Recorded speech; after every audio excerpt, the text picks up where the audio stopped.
Buenas tardes a todos. Gracias por acompañarme en este webinar que he preparado precisamente para todos ustedes. Primero, les agradezco el que se hayan tomado el tiempo, la molestia de estar aquí un día más, fin de semana, esta tarde, para poder escuchar pues, lo que se podría decir que es una de mis primeras investigaciones hipotéticas acerca de los conventos del siglo XVI de la región Puebla-Tlaxcala, enfocándome principalmente pues a lo que es cómo aplicar la teoría de la historia, las teorías de la historia en un caso real.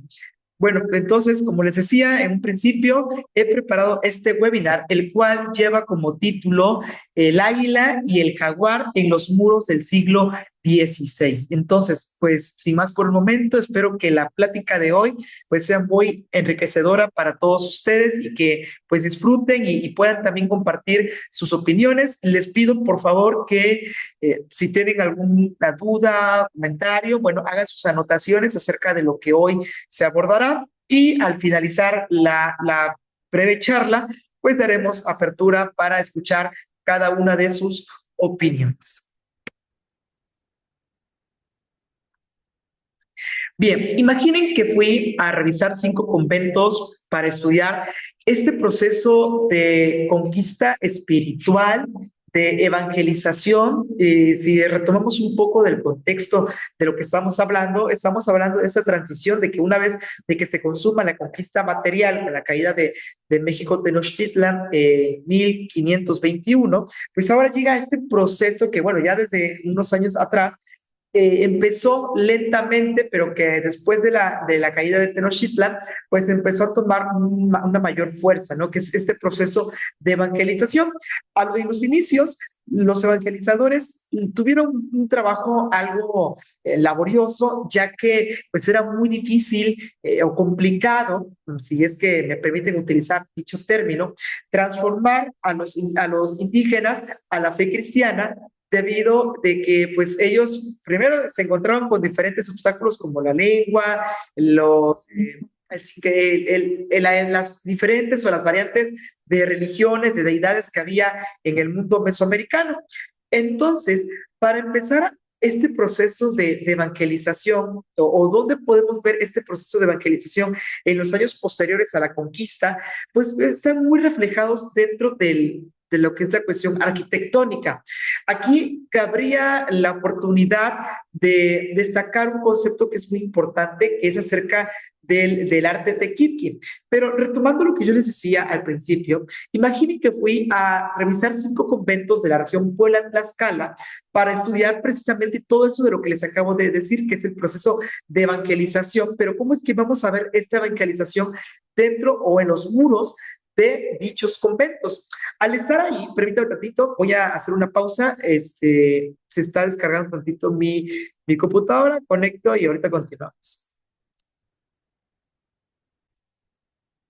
Disculpen ustedes, pero bueno, estas circunstancias pasan pues bueno, para que tengamos una charla fluida, es mejor ya tenerla con la batería lista, ¿no? Pues bueno, les decía que imaginen que fue a investigar o a estudiar estos 5 conventos de la región Puebla-Tlaxcala para identificar elementos de sincretismo, que son herencia del proceso de evangelización en la conquista espiritual. Y al estar ahí, descubrí que en las paredes había un patrón que solía repetirse constantemente. Era esta imagen o este grabado de un águila y un jaguar. Me interesó, me llamó bastante la atención debido a que pues era un patrón muy recurrente en estos muros y en algunos pilares de los diversos conventos que fui a estudiar. Y lo cual me lleva a mí a profundizar acerca del por qué es que si estamos hablando de edificaciones del siglo XVI que ya tienen un tono más europeo, una influencia artística más de Europa, más del occidente europeo, que tienen edificaciones completamente diferentes, ¿por qué seguían apareciendo estas imágenes que desde un punto de vista prehispánico pues eran de mucha importancia? Eran dos animales que estaban muy marcados dentro de la cosmovisión de los pueblos indígenas de Mesoamérica. Y bueno, al realizar este proceso de investigación, logré descubrir que en los códices prehispánicos eso significaba una dualidad cósmica, ¿sí? Sobre todo porque sabemos que el águila, un animal fuerte, representa lo que es el día, el cielo, el ascenso, si quieren verlo así, del poder, de la fuerza, ¿no? También en cuanto a deidades, pues va a representar al dios de la guerra, Huitzilopochtli. Y por el otro lado tendremos a el jaguar, que representa más lo terrenal, representa lo que es la oscuridad, la noche, el inframundo y de cierta forma como que la base o lo que le da sustento al, a la relación día-noche, vida-muerte, oscuridad, inframundo, perdón, oscuridad, claridad, este, pues el cielo divino y lo que es el inframundo, ¿no? Entonces tenemos aquí esta presencia de dualidad cósmica, pero muy interesante dentro de edificaciones del siglo XVI y en especial de conventos religiosos así que de la fe cristiana, ¿no? Ya no tanto templos prehispánicos. Entonces, al percatarme de este tipo de simbolismo en los conventos, me hizo entonces plantearme una pregunta.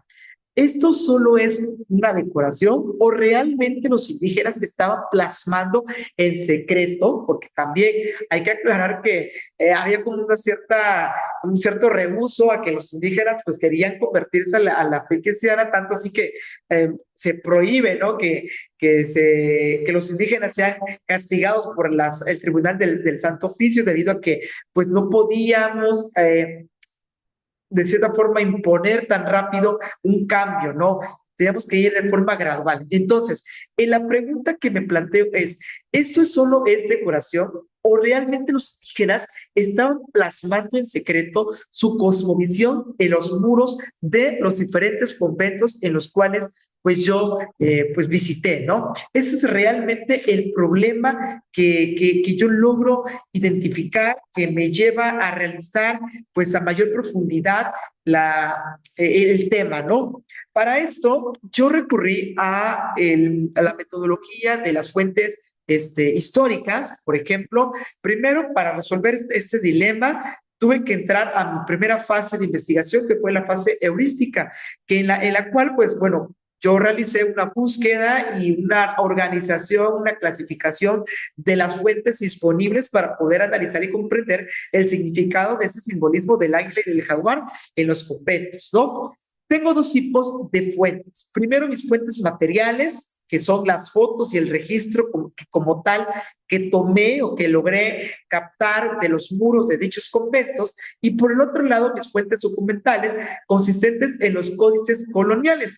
Al cruzar ambas fuentes, pues puedo empezar a construir un poco más de la historia, ¿no? Eso siempre se ha visto como una investigación criminal, ¿no? Si lo podemos utilizar como analogía, ¿no? Que vamos recopilando las pistas de un lado y de otro para al finalizar armar un rompecabezas que nos lleve al descubrir una verdad, o al menos a tener una noción de lo que podía acercarse a la verdad. Entonces, al cruzar ambas fuentes, las fuentes que yo tenía materiales con las fuentes documentales, pues empecé a entender y a comprender un poco más cómo es que era esta relación del águila y el jaguar dentro de la mirada mesoamericana con la mirada cristiana o católica de la parte evangelizadora de los conventos, donde se encontraron plasmados o grabados estas imágenes o esos símbolos, ¿no?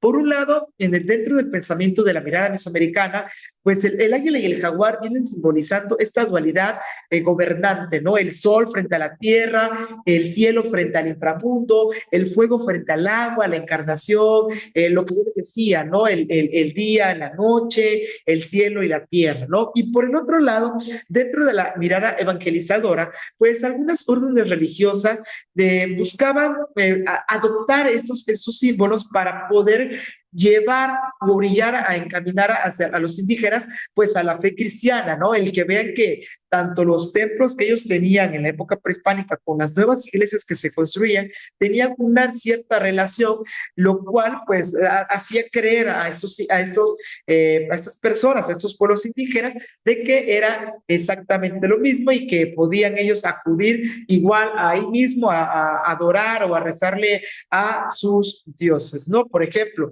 dentro de una mirada evangelizadora, tomaban la imagen del águila y la asociaban hacia la ascensión triunfante de Cristo o del evangelista San Juan, y por el otro lado tenemos que adoptaban la imagen del jaguar y la tenían como una imagen que se sometía a la fe o que tenía una cierta sustentación de la fe dentro de los conventos, ¿no? Entonces, tenemos, como yo les había platicado, una clasificación de mis fuentes. Por un lado, las fuentes materiales, que pueden ser las fotografías y todo este levantamiento iconográfico de los relieves que había en los pilares y en las afueras de los muros de los conventos de la región Puebla-Tlaxcala. Por otro lado, tenemos códices que fueron elaborados en la época colonial, como el Códice Florentino, que decodifican precisamente esta dualidad del águila y el jaguar. Y por último, algunas fuentes narrativas de frailes que estuvieron en esa época, que son fuentes directas y muy confiables acerca del registro del pasado indígena, como las obras de Motolinía y de Mendieta, como para poder registrar cómo fue que se dio este proceso de adoctrinamiento religioso, ¿no? Tal como señala Galgano, 2020, este vestigio material es prácticamente un documento vivo, ¿sí? Es un documento vivo que busca de alguna forma una lectura espacial, ¿no? Nos ayuda a comprender el pasado a través de sus fuentes directas, de lo que fue creado en la época que se está estudiando. Y por otro lado, tenemos los códices creados por algunos frailes europeos que le adoptan o le dan esta interpretación desde la visión evangelizadora, ¿no? Cómo es que no solamente quedarnos con la versión indígena, sino también cómo es que los europeos fueron adoptando o descifrando ese simbolismo, esta codificación, para ellos reinterpretarlo y utilizarlo a su favor dentro del proceso de adoctrinamiento, ¿sí? Insisto, a ver, aquí hago una pausa. Sí, me gustaría que recordarles que si tienen alguna duda o comentario, vayan haciendo sus anotaciones, porque al final, pues bueno, vamos a dar paso a las preguntas o comentarios. Continuamos con esta pequeña charla. Voy a mover la diapositiva. Ahora entramos a la fase de la hermenéutica. No basta con tener todas las fotos y los códices disponibles, sino que también hay que nosotros interpretar sin inventar cosas, ¿no? Porque esta es otra de las características de lo que le da rigorosidad a la historia, ¿no? Que las fuentes, tanto materiales, documentales o de lo que se tenga de la época o del hecho histórico, del proceso histórico que se está estudiando, pues sean interpretadas para no hacer algún tipo de criterio subjetivo, sino hablar con lo que se tiene, con lo que se cuenta, ¿no? Para eso se usa la hermenéutica.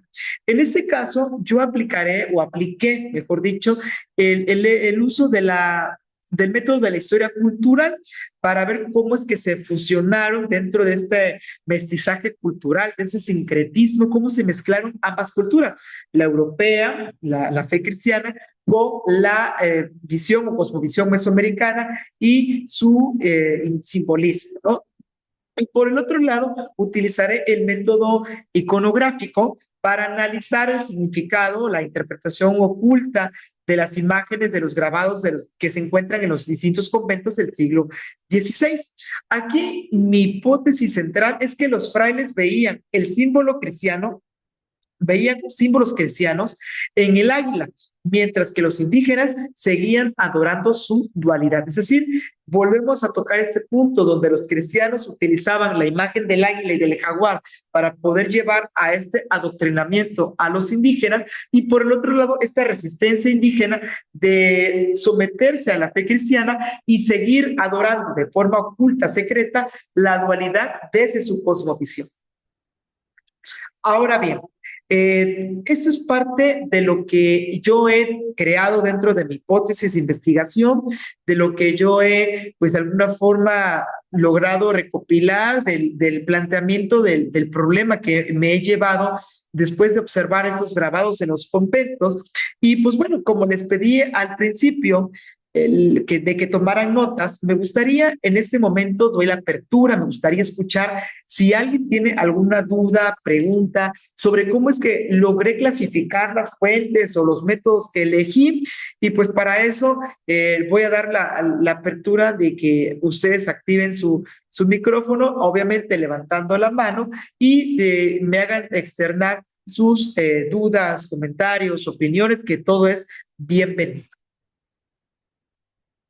Bueno, si no hay preguntas, si no hay dudas, comentarios, yo creo que es momento de dar por terminado este webinar, esperando que haya sido de su agrado, que también les haya convencido un poco mi hipótesis, mi planteamiento realizado acerca del simbolismo y de la relación de sincretismo que había en las imágenes del águila y el jaguar, como grabados en los pilares, en los muros de los templos de la región Puebla-Tlaxcala que pertenecen al siglo XVI.